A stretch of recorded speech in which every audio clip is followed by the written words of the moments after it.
Pujian dan syukurku ku bawa padamu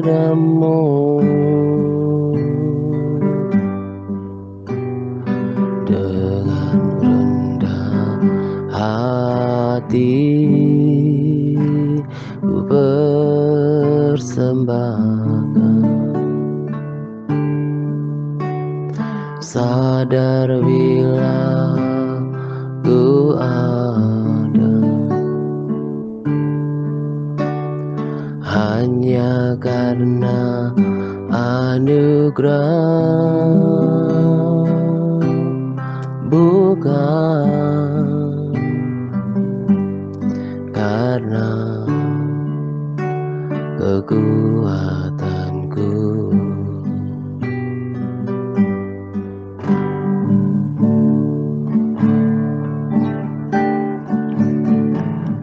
Pujian dan syukurku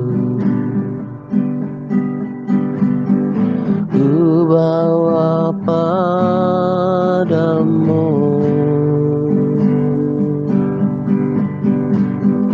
dengan rendah hati. Ku persembahkan,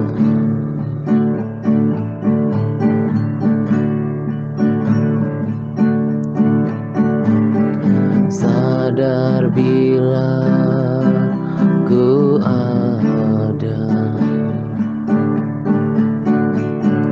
hanya karena anugerah, bukan karena kekuatanku.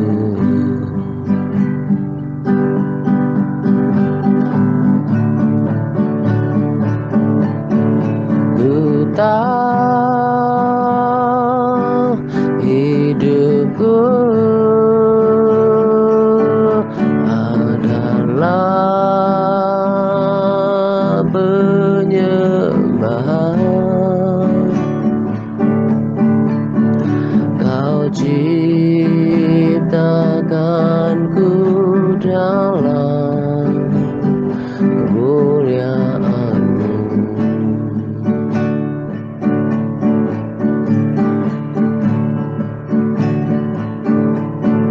Ku tahu hidupku berharga di mata-Mu. Segenap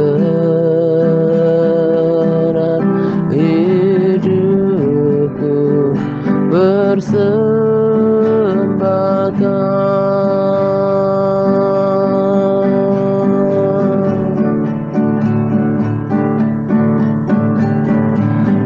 Pujian dan syukurku ku bawa padamu dengan rendah hati. Ku persembahkan,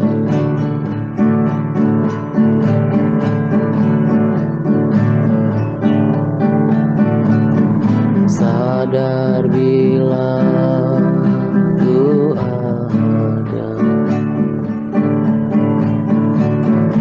hanya karena anugerah,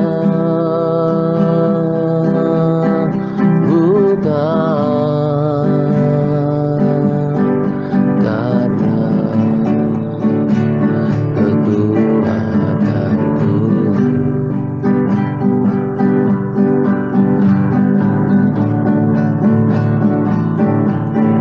Ku tahu hidupku adalah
Shalom semuanya.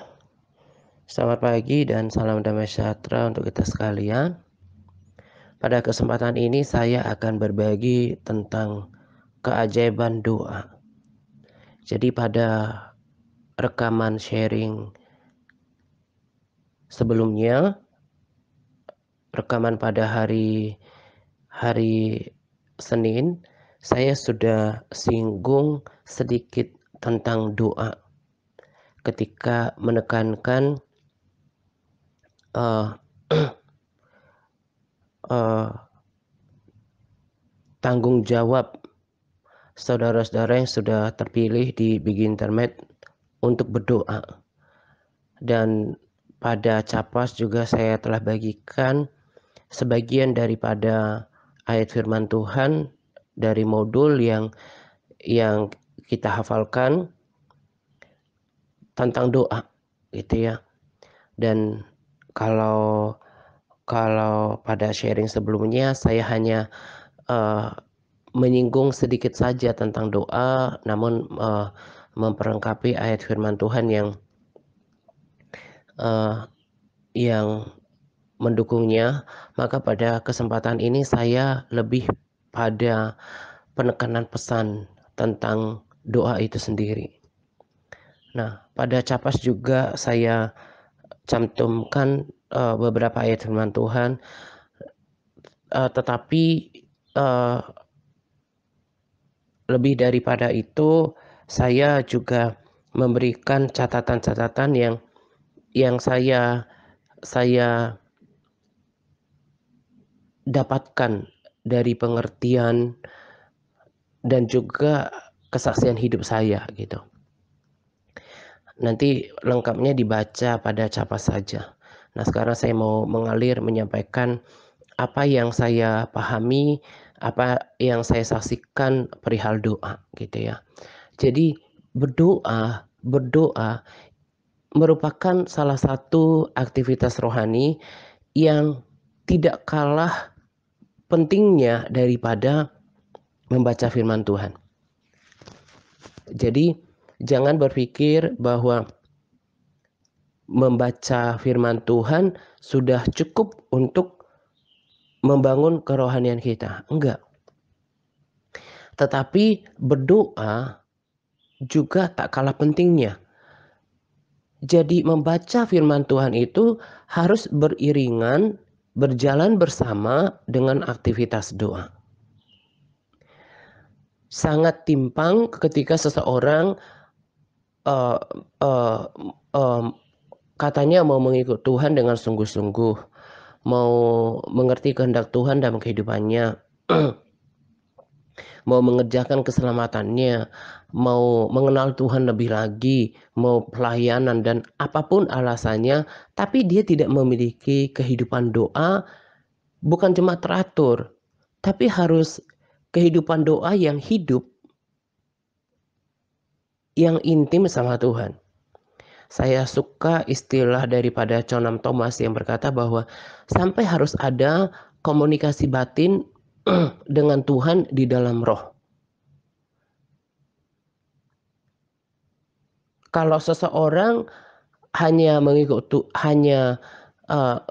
menjadi orang Kristen, katakan setelah saudara dimuridkan di dalam pelayanan ini, ditetapkan berkomitmen untuk membaca firman Tuhan.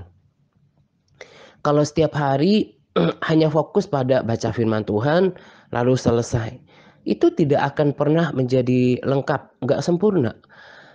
Tapi harus disertai dengan aktivitas berdoa. Ketika kita baca firman Tuhan akan memberikan kita pelajaran tentang sejarah masa lalu. Kita juga bisa belajar tentang perilaku Tuhan di masa lalu. Kita mendapatkan pengetahuan tentang Tuhan. Saya tidak sedang katakan bahwa firman Tuhan itu tidak hidup dan gak berbicara gitu ya. Tapi yang saya pahami bahwa pembacaan firman Tuhan lebih sepihak. memberikan kita pengertian, pengetahuan, dan rema atau pewahyuan oleh Roh Kudus. Ketika kita membaca, merenungkannya, kita mendapatkan pengertian, kita mendapatkan pengetahuan, kita dibangkitkan imannya. Tapi untuk memiliki pengenalan dengan Tuhan, persekutuan dengan Tuhan, pengalaman pribadi dengan Tuhan, itu didapatkan ketika kita memiliki persekutuan dengan Tuhan. Jadi kalau saya boleh berkata bahwa doa itu adalah sarana di mana kita membangun keintiman dengan Tuhan. Jadi kalau mau mengenal hati Tuhan, merasakan kehadiran Tuhan, mengenali kehadiran Tuhan, kemudian bersekutu intim sama Tuhan, bergaul dengan Tuhan, itu justru pengalaman pribadi saya dan pemahaman saya adanya pada sesi doa gitu. Jadi makanya tadi saya bilang kalau cuma baca firman itu nggak tepat gitu. Sekalipun berkali-kali saya katakan bahwa firman Tuhan itu merupakan sumber nutrisi utama kerohanian kita. Tapi bukan berarti dengan firman Tuhan, dengan membaca firman Tuhan kita cukup dalam membangun kekristenan kita. Itu nggak cukup. Tapi harus memiliki bukan cuma jam-jam doa yang teratur, apalagi cuma rutinitas, tapi sampai pada tahap di mana kehidupan doa itu merupakan sebuah ketergantungan, merupakan sebuah gaya hidup, merupakan sebuah kebutuhan dan sesuatu yang memuaskan batin kita. Nah, kalau kita belum sampai pada level itu, saya boleh simpulkan bahwa seseorang ini belum memiliki pengenalan yang baik tentang Tuhan. Hanya masih berita dari firman Tuhan atau sharing dari khotbah, dari pemberitaan firman. Nah, kita akan menjadi terlibat di dalam batin, di dalam roh dengan Tuhan ketika kita menjalin komunikasi persekutuan dengan Tuhan lewat doa.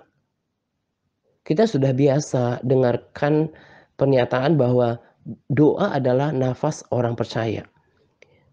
Dan bukti keintiman seseorang dengan Tuhan, bukti seseorang telah memiliki pengalaman pribadi sama Tuhan, itu ditunjukkan dengan adanya aktivitas doa yang hidup. Sama ketika kita misalnya dengan orang-orang terdekat kita, orang-orang yang kita kasihi, siapapun orang-orang terdekat dalam kehidupan kita, pasti realisasi daripada kedekatan, pengenalan ini itu akan terwujud dalam komunikasi kan. Ada komunikasi, ada pergaulan, entah dalam lingkungan keluarga, komunitas yang lain dalam kehidupan kita, entah pertemanan atau seperti kita di sini, itu kan akan ditunjukkan dengan komunikasi. Sederhana sekali pemahamannya.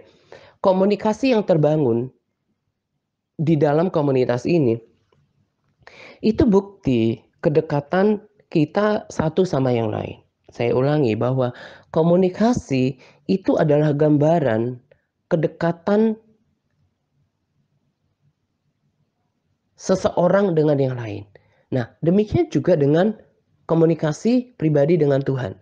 Nah, seseorang yang intim sama Tuhan, yang bergaul karib dengan Tuhan, yang mengenal Tuhannya, itu akan ditandai dengan aktivitas doa yang hidup tadi. Yang udah menjadi gaya hidup, yang udah menjadi kehidupan, yang udah menjadi kebutuhan, dan karena kebutuhan ya dicari-cari gitu. Artinya bahwa nggak bisa hidup dan tidak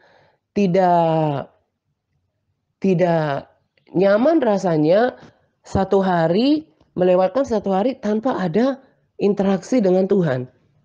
Nah, ini yang saya juga simpulkan sebagai salah satu daripada bukti seseorang telah mengalami kelahiran baru. Sama seperti Adam, ketika pertama kali sebelum mereka jatuh dalam dosa, hubungan mereka pulih dengan Tuhan, ada komunikasi batin dengan Tuhan. Mereka bisa dengar-dengaran, mereka bisa berkomunikasi. Bahkan Adam bisa mendengarkan langkah-langkah Tuhan gitu. Nah, hubungannya baik. Tapi ketika dosa memisahkan mereka, putus hubungan dengan Tuhan. Nah, demikian juga dengan kita. Kita tadinya hidup dalam dosa. Tapi kalau seseorang dikatakan sudah bertobat, sudah lahir baru, berarti ada hubungan yang dipulihkan. Maka kehidupan Adam yang dulu itu bisa dirasakan oleh kita. Dan itu kesaksian hidup saya setelah sungguh-sungguh bertobat, diproses oleh perjalanan rohani, terlebih dari 2015 sampai sekarang. Itu yang terbangun, itu yang tercipta, itu yang dipulihkan.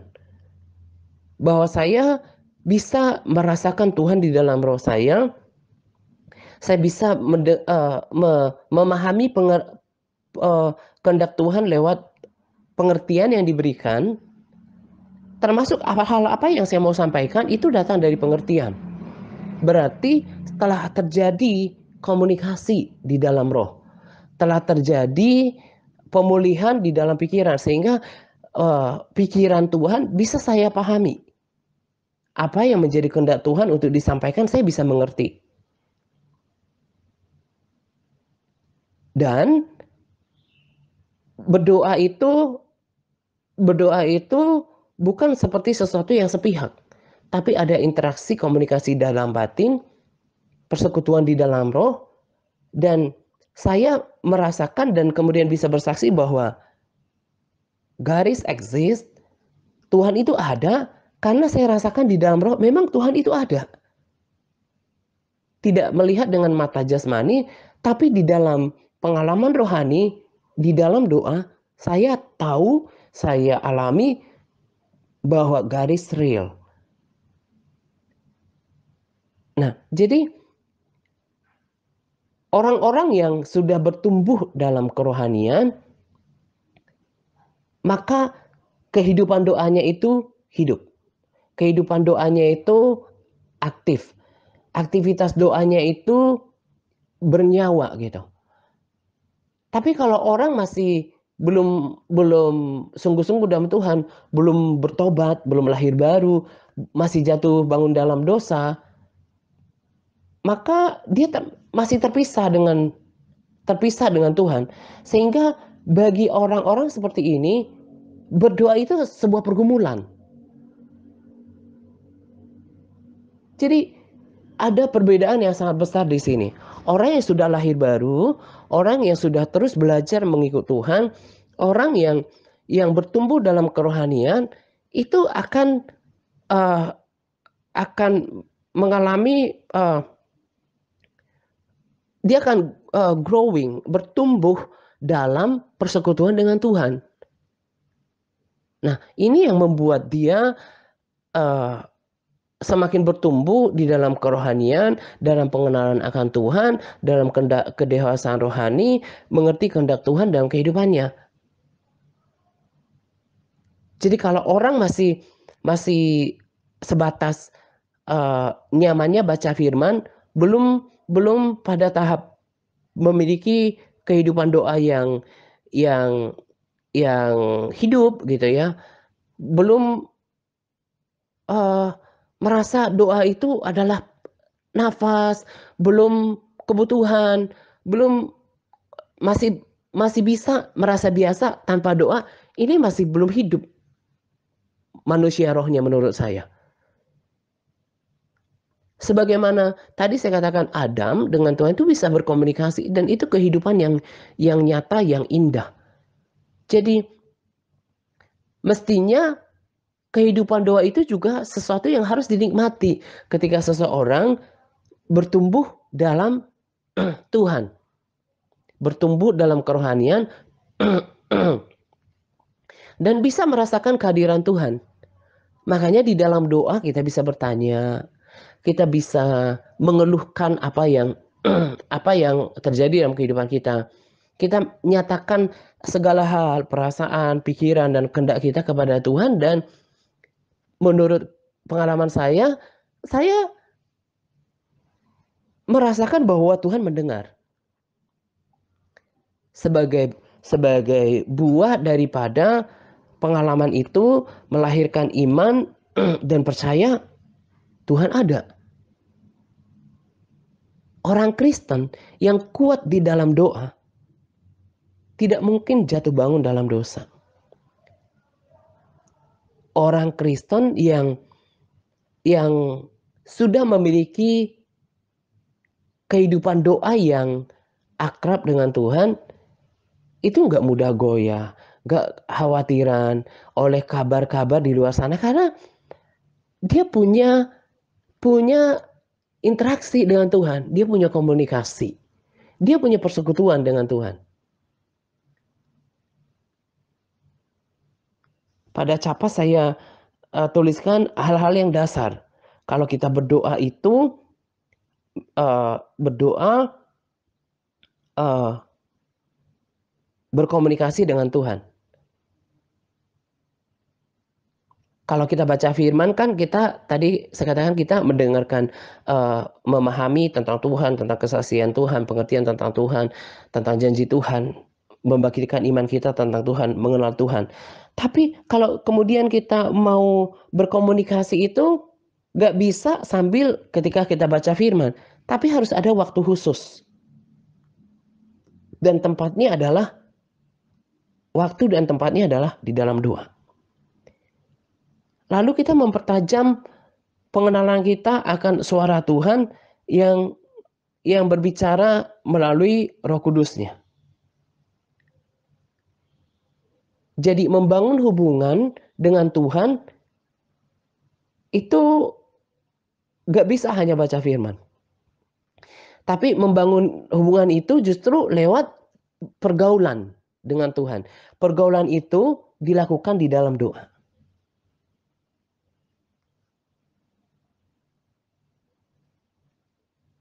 Orang Kristen yang berdoa juga adalah orang Kristen yang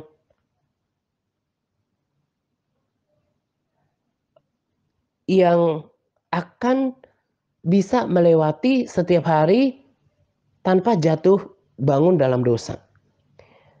1 Petrus 5 ayat 8 berkata bahwa sadar dan berjaga-jagalah, lawanmu si iblis berjalan keliling sama seperti singa yang mengaum-aum dan mencari orang yang dapat ditelannya. Tadi kan saya katakan bahwa kalau orang Kristen belum memiliki kehidupan doa yang benar, ya maksudnya masih cuma rutinitas, apalagi keterpaksaan, bukan yang itu gitu ya. Tapi memiliki persekutuan dengan Tuhan, yang sampai memiliki persekutuan dengan Tuhan di dalam roh, dia akan menjadi orang Kristen yang kuat. Karena apa? Yang saya pahami ketika kita berdoa, ada transfer kekuatan ilahi yang daripada Tuhan atas diri kita. Itu yang terjadi ketika Yesus berdoa di Taman Getsemani. Ada transfer kekuatan, malaikat Tuhan memberikan dia kekuatan sehingga dia sanggup menjalankan tugas terakhirnya, menghadapi masa yang paling sukar dalam hidupnya. Demikian juga dengan kita.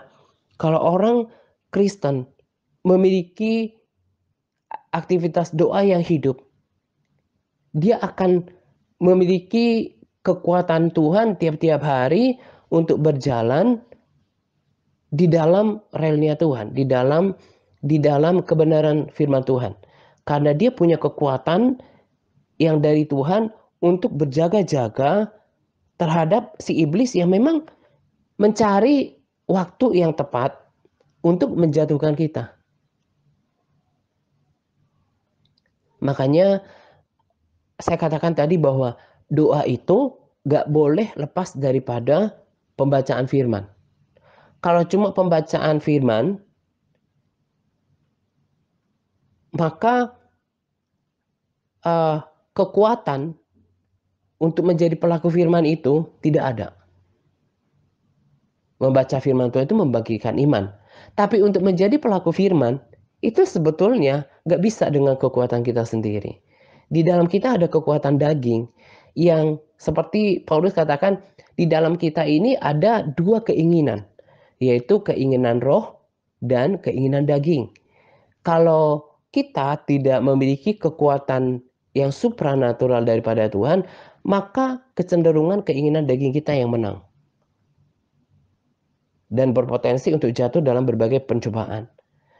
Tapi ketika kita memiliki persekutuan dengan Tuhan, kita memiliki kekuatan roh dan Roh Kudus bisa memimpin dan mengarahkan kita kepada ketaatan. Jadi membaca firman itu membangkitkan iman, membaca firman kita mengerti kehendak Tuhan, mengerti perintah Tuhan, tapi untuk sampai pada eksekusinya, kita nggak boleh, maksudnya gini, kita nggak mungkin bisa tanpa doa. Makanya di dalam pelayanan ini, bukan cuma ketaatan yang ditekankan, ketaatan dalam hal menjaga hati, pikiran, anggota tubuh, keuangan, bukan. Tapi ditekankan, coba perhatikan sharing-sharing saya di waktu yang lalu, termasuk video. Hal yang juga sering saya bahas, saya tekankan adalah tentang kehidupan doa. Karena tadi saya bilang, mustahil mengikut Tuhan tanpa doa. Yesus pun berdoa. Para rasul, orang-orang hebat, mereka berdoa. Daniel berdoa 3 kali dalam sehari. Daud berdoa 7 kali, memuji, menyembah Tuhan 7 kali dalam sehari. Orang-orang yang berdoa, itu orang-orang yang bisa mengerti isi hati Tuhan. Dan tadi saya katakan ini perlu kita pakai untuk menilai diri kita. Sebenarnya kita ini sudah sungguh-sungguh lahir baru apa belum? Karena tadi saya sudah katakan, sebagai bukti kelahiran baru seseorang, dia sudah dilahirkan secara roh, maka ada hubungan yang dipulihkan dengan Tuhan. Maka dia bisa menyukai, merasakan, membutuhkan, menikmati persekutuan dengan Tuhan dalam doa. Ini harus dikejar. Ini yang ditekankan dan juga harus dihidupi di dalam oleh setiap kita. MTRC yang mau dituntun ya, ada penekanan yang mau dituntun, kalau nggak mau jangan dipaksa gitu. Tapi lewat penjelasan saya tadi, betapa doa itu sesuatu yang harus dibangun. Makanya saudara ketika kemarin dipisahkan yang dari TRC yang WA ke Big Internet, itu untuk menuntun pada langkah selanjutnya. Saya selalu ingat apa yang firman Tuhan katakan, ajar mereka untuk melakukan segala sesuatu. Saudara juga harus diajar untuk berdoa, didisiplinkan untuk berdoa. Ingat kata-kata saya, tak akan mungkin bisa mencapai kedewasaan rohani, tak akan mungkin bisa menjadi pelaku firman kalau tidak memiliki kehidupan doa yang sehat. Memang itu tidak instan, apalagi sekarang saudara ada yang mungkin merasa sangat bergairah di awal ada tuntunan doa malam. Tapi saya juga yakin ada yang mulai berontak dagingnya. Nah, itu perlu didisiplinkan. Didisiplinkan, lalu diperbesar kapasitasnya sehingga setelah memiliki kedisiplinan, lalu nanti kapasitasnya diperbesar, lalu seperti yang dikatakan di paling awal tadi, sampai kemudian setelah disiplin, terbiasa, terlatih, sampai di dalam doa itu bisa menjangkau Tuhan. Tuhan itu dijangkau di dalam doa. Tuhan sejauh doa, dan Tuhan yang adalah roh itu bisa disentuh dalam tanda kutip di dalam doa, dijumpai di dalam doa. Makanya tadi saya katakan di awal itu saya sangat berapi-api katakan bahwa doa itu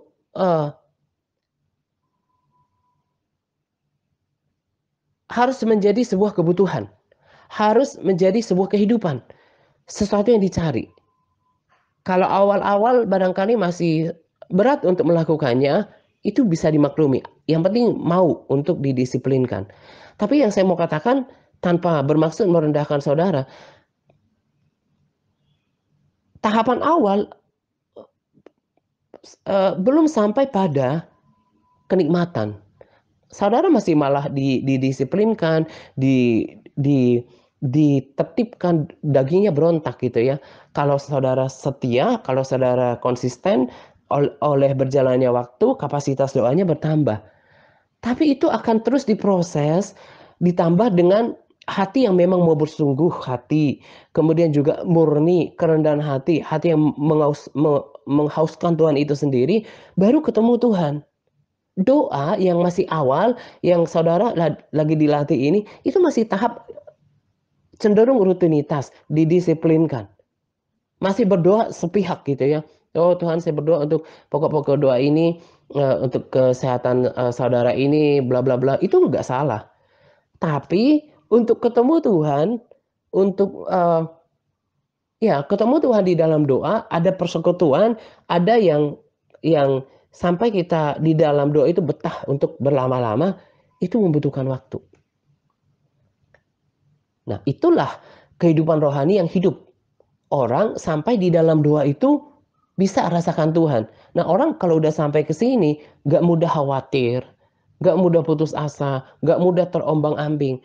Kalau ada kabar-kabar orang yang di luar sana, entah kayak sekarang macam-macam kabar dari bahkan oknum yang uh, yang apa ya, membuat konten-konten rohani gitu ya.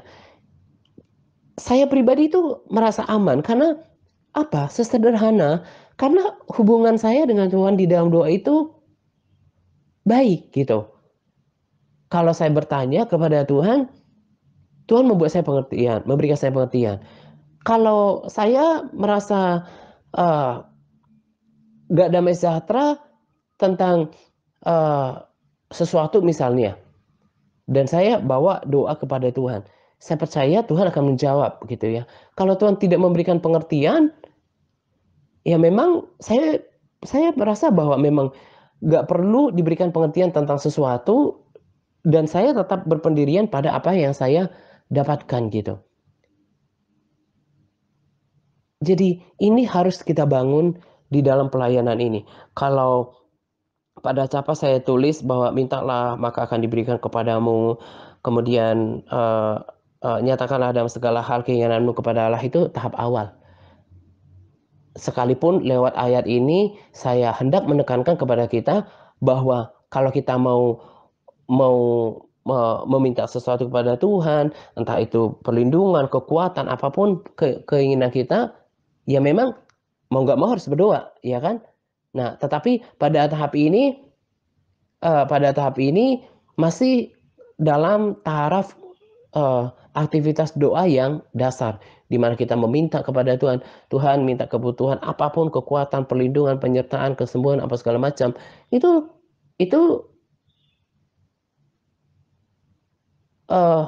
hal-hal yang dasar yang disampaikan dalam doa. Tapi lewat ini pun saya tegaskan kembali, menekankan kepada kita bahwa di samping kita baca firman, emang harus doa. Kenapa? Karena untuk meminta, untuk menyatakan segala hal keinginan kita, harus ada aktivitas doa. Benar kan? Jadi jangan jangan lagi berpikir bahwa cukup baca firman, tapi harus ada dalam doa. Saya berharap lewat pengertian ini, saudara memahami bahwa apa yang apa yang menjadi tuntunan TRC ini bukan mengada-ngada gitu ya, tapi sungguh-sungguh menuntun saudara pada pengenalan akan Tuhan yang benar, pada perjalanan kerohanian yang benar. Tadi saya katakan, kalau masih tahap mintalah maka akan diberikan kepadamu, meminta, memohon segala macam. Uh, uh, itu adalah hal yang bisa dilakukan semua orang Kristen. Maksud saya dari yang masih kehidupan doanya masih dasar gitu ya. Tapi kan lewat itu saya bisa lewat lewat uh, kebenaran itu uh, mestinya kita mengerti sekarang bahwa doa itu kudu, doa itu harus. Jadi kalau saudara dituntun harus berdoa malam, berdoa pagi, memang itu benar, memang itu harus. Kecuali masih buta rohani, ya menganggap tuntunan ini adalah seperti sampah gitu ya. Tapi kalau mau bersungguh-sungguh ikut Tuhan, saya mau beritahu, doa itu setara dengan firman Tuhan. Firman Tuhan nggak boleh sendiri, pembacaan firman Tuhan nggak boleh sendiri.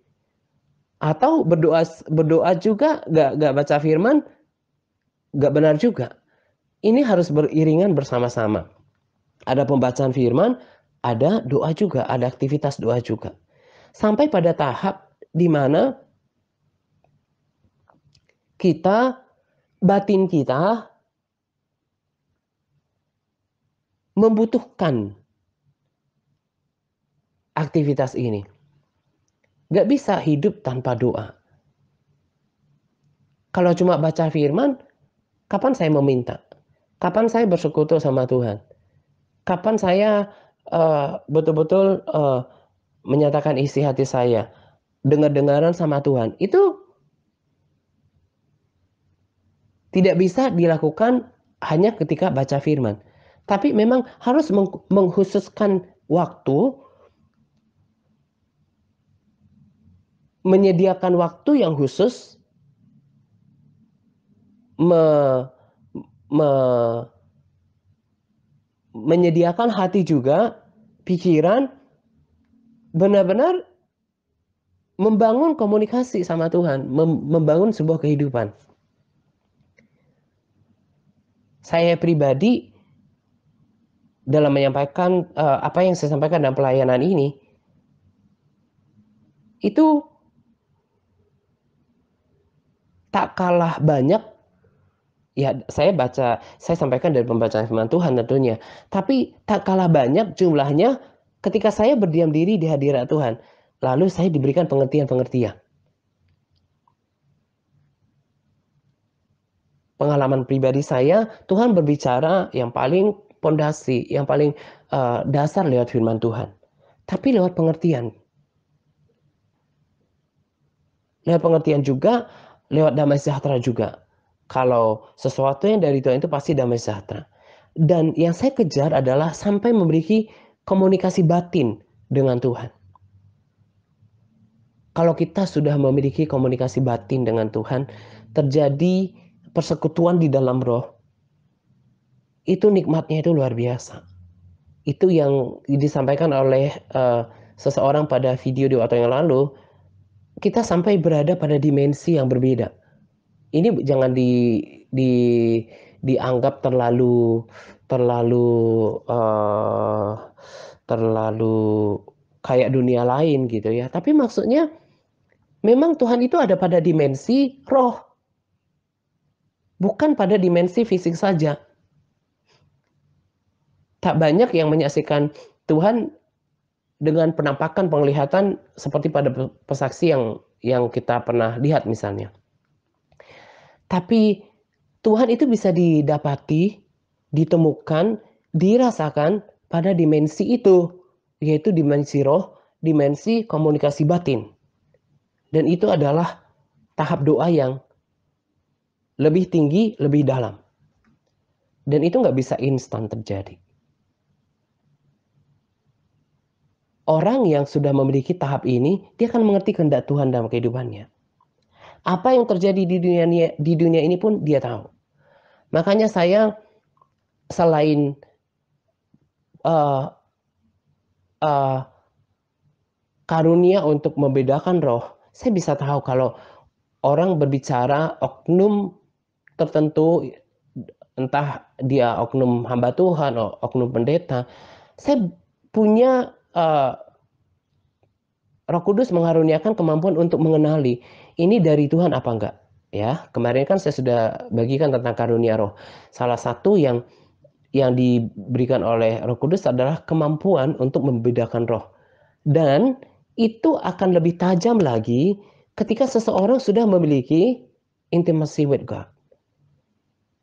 Karena dia punya pengalaman dengan Tuhan, udah punya kehidupan, pengalaman pribadi, komunikasi batin dengan Tuhan, sampai pada tingkat dimensi roh tertentu, sehingga akan ada sinkronisasi antara hati, pikiran, kehendak Tuhan dengan dirinya.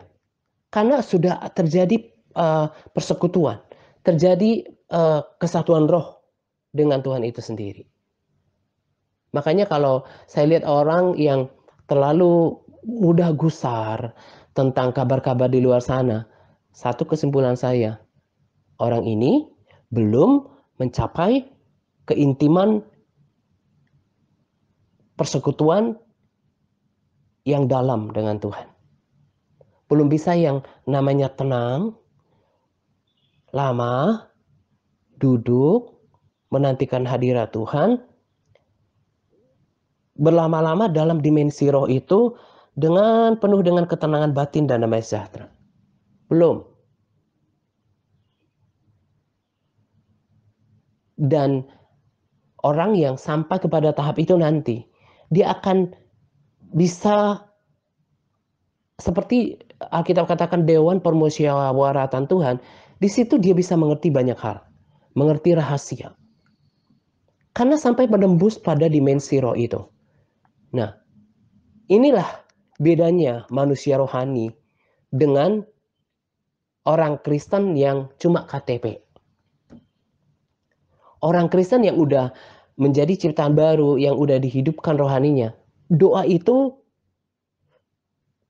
apa ya, bukan cuma kebutuhan ya, tapi kehidupan gitu. Nyawa, keperluan. Sesuatu yang diinginkan. Itu yang dibangun di dalam pelayanan ini. Jadi kalau seseorang tidak memiliki keintiman sama Tuhan, itu belum menjadi ciptaan baru. Belum ada pemulihan di dalam roh dengan Tuhan.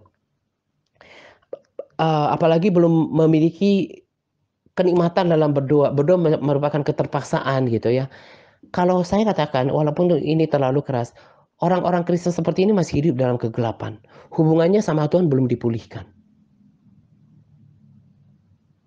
Nah, tetapi yang paling dasar, yang saya mau katakan kepada saudara semuanya, terlebih saudara yang ada di Big Internet, kenapa harus dibangun doa? Karena tadi saya katakan, kalau mau meminta sesuatu kepada Tuhan, seperti ayat firman Tuhan yang tadi saya katakan, mintalah, nyatakan segala hal keinginanmu. Itu harus ada aktivitas apa berarti? Berdoa. Kalau mau meminta kekuatan supaya nggak jatuh bangun dalam dosa, nggak cukup cuma baca firman. Harus berdoa. Bahkan kalau doa peperangan, saya selalu lakukan doa peperangan dalam hari-hari saya. Firman Tuhan berkata bahwa aku memberikan kuasa kepadamu.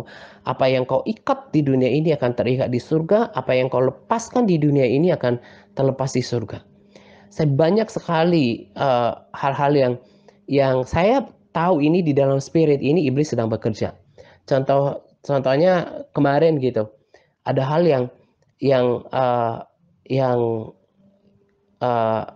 hal yang berantakan gitu ya, di dalam kegiatan sehari-hari saya. Dan saya tahu itu iblis gitu. Saya berperang gitu. Saya uh, uh, akan akan apa ya? I'm so excited untuk melihat bagaimana saya akan melakukan perkara-perkara yang besar di dalam kehidupan saya lewat tindakan doa gitu. Karena saya mau terus bangkitkan iman saya bahwa kuasa saya punya gitu. Dan itu kuasa dari Tuhan gitu. Dan saya perang, saya ikat, patahkan setiap uh, uh, campur tangan dari roh teritorial, penguasa di udara yang mencoba mengacau gitu. Aku ikat, patahkan, hancurkan kuasanya dalam nama Yesus.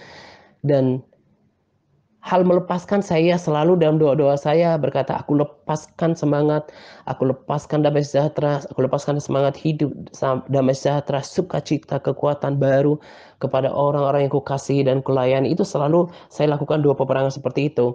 Lalu saya ikat, patahkan, hancurkan roh putus asa. Hal-hal seperti itu saya lakukan gitu ya, termasuk melepaskan jiwa-jiwa yang terikat dalam nama Yesus. Setiap kekuatan yang berusaha untuk menahan jiwa-jiwa untuk datang, aku ikat, patahkan, hancurkan kuasanya dalam nama Yesus. Termasuk kesaksian yang belum lama ini adalah ada seorang sahabat yang katanya dia sedang dua peperangan gitu. Jadi pagi perhiasannya masih ada di tempat gitu, tapi setelah dua peperangan perhiasan itu nggak ditemukan gitu ya. Akhirnya minta dukungan doa untuk berdoa peperangan gitu. Saya katakan bahwa ketika kita doa peperangan, kita harus tutup bungkus roh jiwa tubuh kita, orang-orang yang kita kasihi, harta milik kita, berapapun itu dengan darah Yesus gitu ya. Ketika selesai berdoa juga kita ikat, patahkan, hancurkan segala bentuk serangan balik. Karena itu peperangan di dalam roh. Makanya kita betul-betul kayak perang gitu ya.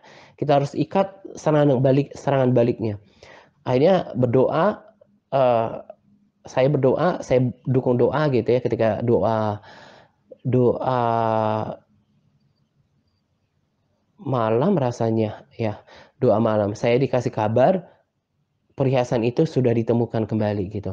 Nah, ini saya tidak bersaksi tentang diri saya sendiri karena saya itu nggak ada apa-apanya gitu. Kita juga manusia nggak ada apa-apanya. Saya hanya mau bersaksi untuk provokasi kita betapa doa itu bukan cuma menguntungkan tapi uh, membawa kita pada kemenangan, pada pengalaman bersama dengan Tuhan. Tuhan bekerja lewat doa. Tuhan nyatakan kuasanya lewat doa. Tuhan uh, mengaktifkan janjinya lewat doa. Kayak tadi saya katakan, kepadamu sudah kuberikan kunci kerajaan surga. Apa yang kau ikat di dunia ini akan terikat di surga. Apa yang kau lepaskan di dunia ini akan terlepas di surga. Kalau saya cuma baca firman, apakah itu terjadi? Yang saya pahami enggak. Tapi harus ada aktif sampai pada tingkat dua peperangan. Saya juga selalu mengikat setiap kubu yang dibangun oleh keangkuhan manusia untuk menentang pengenalan akan firman Tuhan. Dua peperangan. Sampai pada tahap itu dikerjakan di mana? Ini memang aktivitas doa tingkat tinggi ya. Yang saya mau tekankan adalah hal-hal seperti itu, mulai dari meminta kebutuhan kita, menyatakan hal keinginan kita, meminta kekuatan supaya kita nggak jatuh dalam dua peperangan, mengaktifkan kuasa Tuhan, dan melihat kuasa Tuhan dinyatakan itu lewat apa? Doa. Itu berarti saya mau tekankan, kalau mau sungguh-sungguh ikut Tuhan, kalau mau sungguh-sungguh membangun kerohanian, bangunlah kehidupan doanya juga. Harus sampai bahkan pada tahap yang saya sudah saksikan. Berkomunikasi batin dengan Tuhan. Sampai pada dimensi rohani tertentu. Bahkan bisa mengaktifkan kuasa Tuhan itu lewat doa. Banyak kali, terlalu banyak yang saya saksikan hal-hal yang spiritual yang sudah merupakan bagian daripada hidup saya ketika saya berdoa. Makanya saya sangat suka berdoa. Saya merindukan doa. Saya menginginkan doa. Doa itu nafas hidup saya dan gak bisa tanpa doa. Itu kehidupan saya. dan sudah nikmat ketika sampai pada dimensi sekarang. Itu yang membuat saya bersemangat. Saya masih ingat ketika dulu, uh, ketika di Tangerang gitu ya, ada dua kejadian yang cukup membuat saya nggak enak gitu.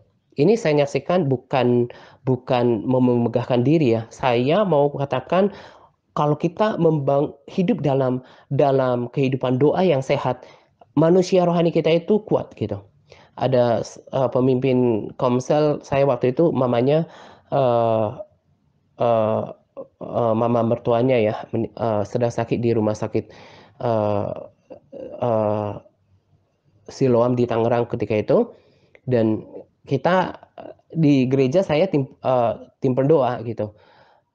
Di situ ada beberapa pendoa senior gitu, tapi dengan rasa uh, enggan, ibu ini meminta saya yang berdoa gitu.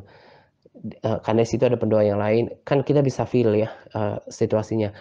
Saya yang diminta berdoa. Lalu ketika gembala lokal ketika itu mau pulang kampung, kita habis doa gitu ya. Ayo dong, siapa yang doain mami mau mau keluar kota gitu ya. Ya semua diam-diam gitu ya. Dan di situ juga kan lagi jam doa malam gitu ya. Dan saya udah feel kalau dia kan minta saya untuk berdoa gitu. Kenapa? Karena orang bisa feel kalau kita berdoa, itu roh kita menyala. Saya pun dalam menyampaikan sharing itu beda. Kalau orang tidak hidup dalam roh, tidak memiliki persekutuan dengan Tuhan, itu kayaknya sharingnya itu datar-datar aja gitu, gak membangkitkan semangat. Tapi kalau roh seseorang bangkit, roh seseorang hidup, sekalipun sharing yang disampaikan itu sederhana, tapi itu membangkitkan semangat, ada anointing di sana, betul-betul ada power yang menyertai sharing itu. Semua itu apa? Dikerjakan oleh kuasa Tuhan yang terlibat, yang telah membangkitkan roh. Dari cara berbicara seseorang, cara seseorang share, itu juga kelihatan. Kelihatan uh, kelihatan uh, uh, kekuatan manusia rohnya. Power yang ada di dalamnya. Dan saya bisa bersemangat untuk berkata-kata seperti ini. Itu dikerjakan oleh manusia rohani yang kuat, manusia rohani yang bersemangat, yang aktif. Dan dalam pelayanan roh, itu justru yang terpenting. Bagaimana seseorang memiliki persekutuan dengan Tuhan, memiliki roh yang menyala-nyala. Supaya bisa membangkitkan semangat. Karena sesungguhnya perkara tentang Tuhan itu adalah perkara yang terkait dengan kuasa. Dan untuk menjadi orang Kristen yang berdampak, harus memiliki kehidupan doa yang kuat. Pengalaman pribadi sama Tuhan, kedekatan sama Tuhan, itu harus sampai pada tahap itu. Nah, jadi yang saya mau katakan adalah pertama kepada saudara yang ada di internet dan juga para MTRC yang sebetulnya nggak menyala gitu ya, bangun kehidupan doanya. Sudah berkali-kali saya katakan di waktu yang lalu, kalau seseorang kemudian undur dari kerohanian yang menyala-nyala, uh, atau kerohaniannya gitu-gitu aja, itu sudah cukup uh, bukti bagi saya. Itu sudah cukup mengindikasikan bahwa orang ini sebetulnya nggak punya kedekatan, persekutuan yang dalam dengan Tuhan. Cuma doa rutinitas. Mau berapa lama cuma doa rutinitas? Bangun itu dari sekarang. Saya masih bisa maklumi kalau sekarang 1-2 bulan, bahkan satu semester, 1 tahun, masih kok kayaknya berat untuk mendisiplinkan diri. Itu masih pendidikan dasar dalam berdoa. Untuk sampai pada dimensi yang saya katakan tadi, itu perlu kesetiaan dan konsistensi. Nah, saudara yang sudah dipilih itu, kita sekarang saling ngelihat, udah dipilihkan di sini, nanti kita akan saling ngelihat siapa ya di antara saudara yang tetap setia dan konsisten, siapa yang undur. Tadi saya sudah katakan, kalau mau bertahan dalam pertandingan iman, dalam kerohanian yang menyala, doa itu harus dibangun.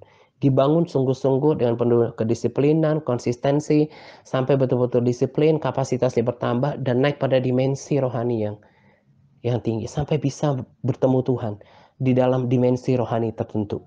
Bisa ku nikmati keindahan dan keagungan-Mu, oh Tuhan.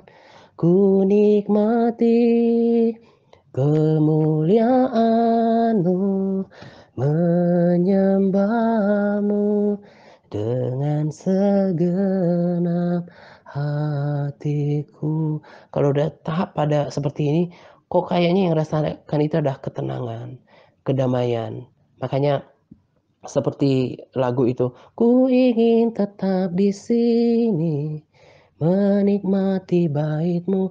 Udah pada sampai pada tahap itu, berdoa, udah nikmatin Tuhan ada. Udah nikmatin kemuliaan, keindahan Tuhan, bahwa Tuhan itu memang sangat memuaskan jiwa. Sampai ke sana. Dan buat saudara yang ada di TRC, saya pengen Anda menjadi prihatin dengan diri sendiri gitu. Udah Kristen, udah puluhan tahun, bahkan udah jadi orang tua, udah tua gitu ya. Tapi tidak memiliki kehidupan doa. Keselamatan memang Tuhan yang tentukan. Tapi yang saya mau katakan adalah bahwa nanti kalau kita ketemu Tuhan gitu ya, maka Tuhan itu menjadi sosok yang asing. Seperti orang yang baru berkenalan dengan dirimu karena memang tidak memiliki persekutuan yang hidup selama di dunia.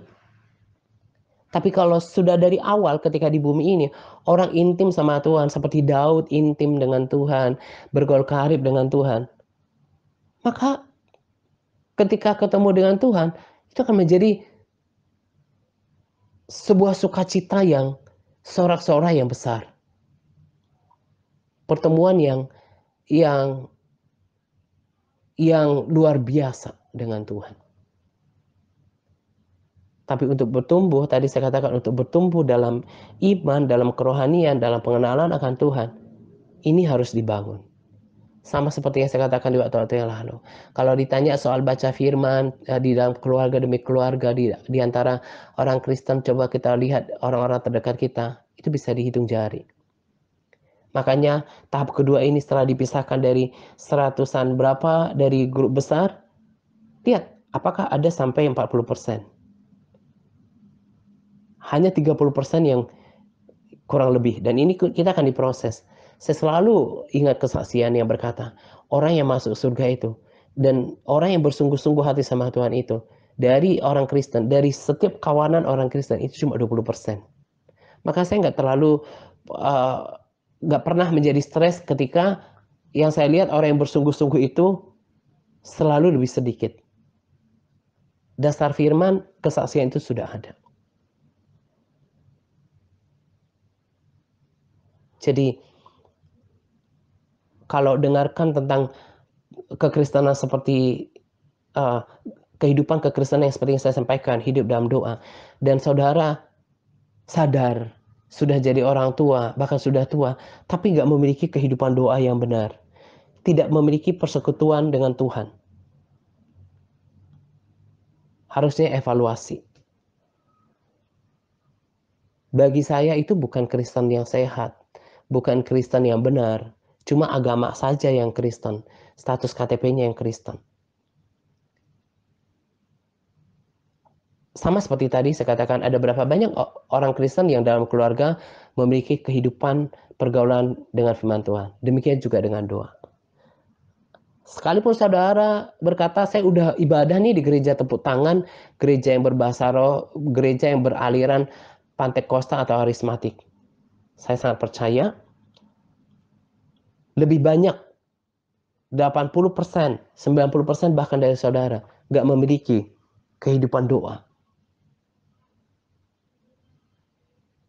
selama ini. Makanya sekalipun pelayanan ini seperti ini, saya tetap bersukacita dan tetap dipuaskan. Ada banyak pelayanan hamba Tuhan yang luar biasa di sana dan saya mengakui pelayanan mereka luar biasa. Tetapi selalu saya punya pengertian. Kalau orang cuma bisanya ikut-ikutan live streaming, nggak ada sebuah penekanan, tuntunan bahwa melibatkan orang itu dalam melakukan segala sesuatu seperti amanat agung Tuhan, tak akan maksimal. Makanya sekalipun sedikit yang mau dituntun, didisiplinkan. Tapi kalau mereka sudah jadi seperti beberapa orang yang ada bersama dengan saya di MTRC Advance, itu adalah sukacita. Lihat pelayanan yang seperti ini, kehidupan orang ditransformasi, diubahkan, dipertunangkan dengan Kristus, didewasakan, mengalami kelahiran baru, mengalami pengenalan Tuhan yang baru. Itulah prestasi daripada pelayanan ini. Karena itu tetap bersemangat dengan tuntunan TRC. Itulah keterlibatan dirimu lah yang membuat engkau bisa sampai mengalami pertumbuhan rohani, perubahan hidup sampai betul-betul mengalami kelahiran baru, menjadi ciptaan baru yang termasuk di dalamnya ada pemulihan hubungan dengan Tuhan. Sampai bisa merasakan Tuhan itu kembali di dalam doa. Lakukan saja. Dan kejar sampai pada tahap doa yang tadi. Bukan cuma pada tahap awal meminta dan menyatakan segala keinginan kita kepada Tuhan. Tapi sampai pada tahap komunikasi dan bahkan ketika kita berdoa, kalau saya pribadi berdoa itu bukan lagi cuma karena ingin meminta sesuatu, tapi ingin mengekspresikan kasih sayang, ingin memuaskan perasaan saya kepada Tuhan dan ingin mendengarkan Dia.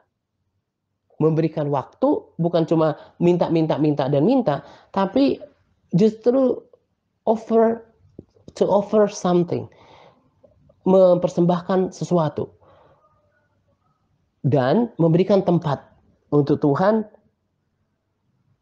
Kalau Tuhan ingin menyatakan sesuatu kepada saya lewat pengertian di dalam doa atau berbicara di dalam hati saya, itu yang membuat kekristenan menjadi nikmat. Itu yang membuat kita bisa tenang di dalam hidup, gak mudah diombang-ambingkan, gak takut sana takut sini, karena kita punya hubungan yang baik, kita punya persekutuan yang erat, pergaulan yang karib dengan sang tokoh dunia dan surga itu gitu loh. Nah, udah sampai pada dimensi itu.